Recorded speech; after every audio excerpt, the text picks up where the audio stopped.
G'day folks, Andy here from McDowall Manor.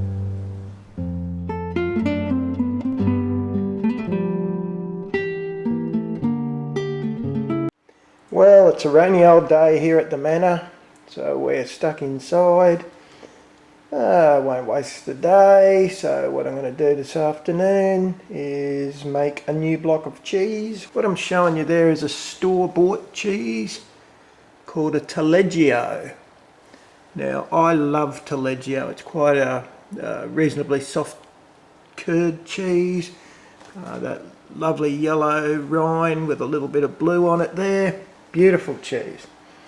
So we get into the recipes, and I found two. I found one in a book by Mary Carlin, Artisan Cheese Making at Home. So we're looking at a Taleggio in there, which has a list of ingredients.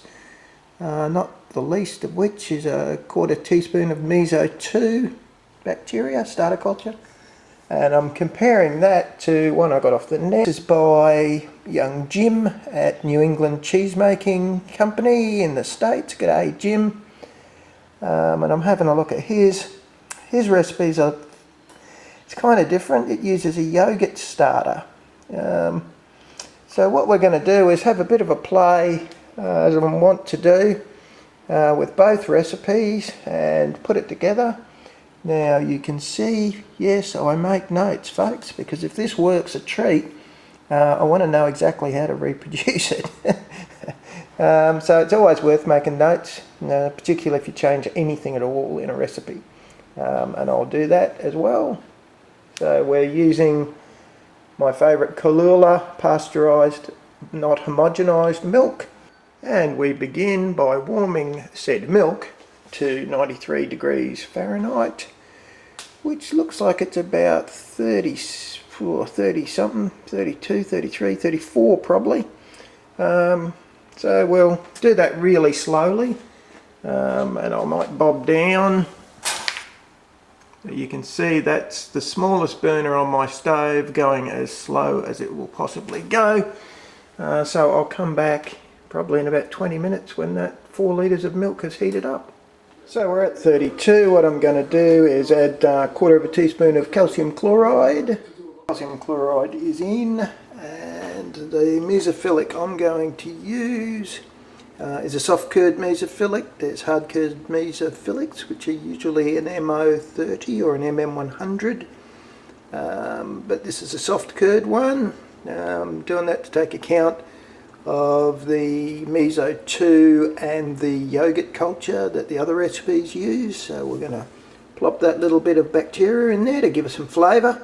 So shortly after the mesophilic, I've added linens, which is red mould. So both of those cultures are in the milk now. I'll give that a good stir with slotted spoon. Remember, you need to go up and down as well as sideways here folks. You can use the figure 8 kind of stirring motion if you want. What I tend to do is just go like that. I find that works okay. Anyway, I'll do that for a little while, then we're going to cover him up and we're going to let him rest for an hour. So we've added 1/16 teaspoon, a pinch in my language, of rennet, liquid rennet, into dechlorinated or filtered water, and we're just going to tip that in, and we'll give that a stir, and then it has to wait for a half an hour. Alrighty. Okay, so some careful note taking.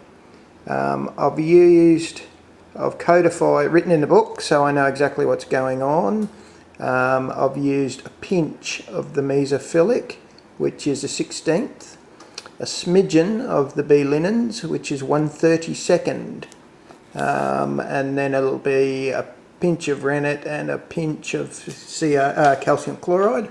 And just to remind you, the tad, this one here is a 1/4 teaspoon, and you can see the other ones, they're all just named, which supposedly makes the recipes easier, unless you're not using the same brand as the bloody spoons, in which case it makes it quite complex. Anyway, so it's codified there. 1/16 and 1/32 is what we're using. 1/32 of the bee linens, 1/16 of everything else. There you go. Okay, so we've got a nice clean break now. You can see I can dab my hand fairly with a fair bit of pressure on there, and comes out just mildly wet, so that's certainly a clean break. We're going to cut that into about a 3/4 of an inch, say 2 centimeters bits, and then we'll stir it for 30 minutes. So I don't stir for the entire 30 minutes, I just do a couple of stirs and go away for 5 minutes, come back, do a couple of stirs, like that. So the curds are cut and stirred, and like I say, I'll come back every 5 minutes. At 10 minutes you take out 2 cups of whey, and then 10 minutes after that you take out another 2, and on the 30th minute you take out yet another 2. So let's do that. So hopefully you can see this. So we're going to take those 2 cups of whey out. The easiest way to do this is to do it before you stir, because that way the curd will have sunk a bit and you won't pull too much out by accident.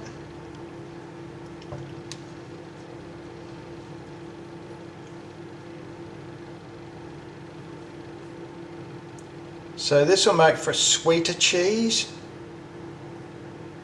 because there's going to be less build-up of lactic acid.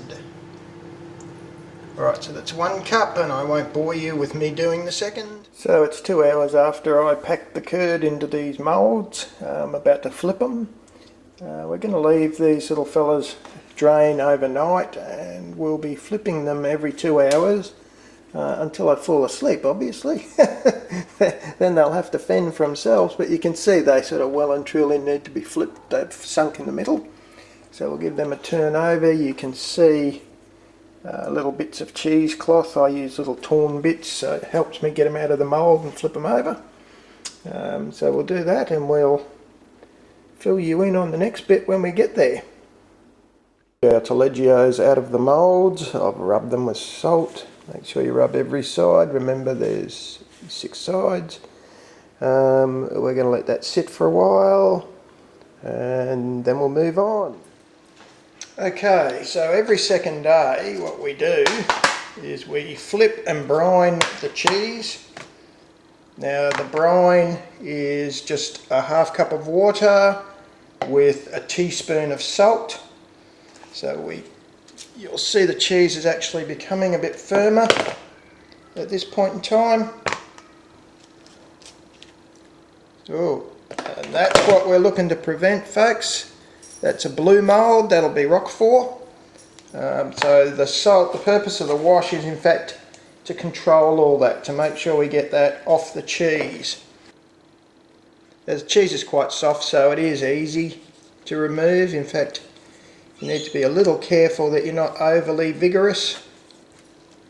So there you go, that one's done. So we'll pop him up the opposite way to what he was, back into his mould, and he's going to wait for another 2 days, and then we'll redo it. I won't bore you doing the second one because it's exactly the same, but this stuff really is starting to smell very much like proper Taleggio now. So I'm pretty happy with that, and she's starting to get, I can see hints of the red colour now. So I wanted to finish off the Taleggio video. Pretty happy with it overall. Texture's good, colour's pretty good. It is a bit bitter, this one. So what I'm going to do is put some notes below and do some edits on the video which you won't have seen yet, to try and give you the recipe. It's too much bee linens, I'd say. So I'll try and give you a recipe that's less bitter. We'll fix that up. But having said that, is it a failure? Hell no. Here's how I've taken to eating it. So that's just my homemade chili jam that we've got the recipe up for in another clip. And the sweetness of the chili jam goes absolutely magnificently with the Taleggio. So you've got to be happy with that, folks. So I guess what you're going to see is an edited version of all this that has the correct recipe, and hopefully you'll be knocking a block or three of your own out and leave me a comment to tell me how you went. Alright folks, have a good one.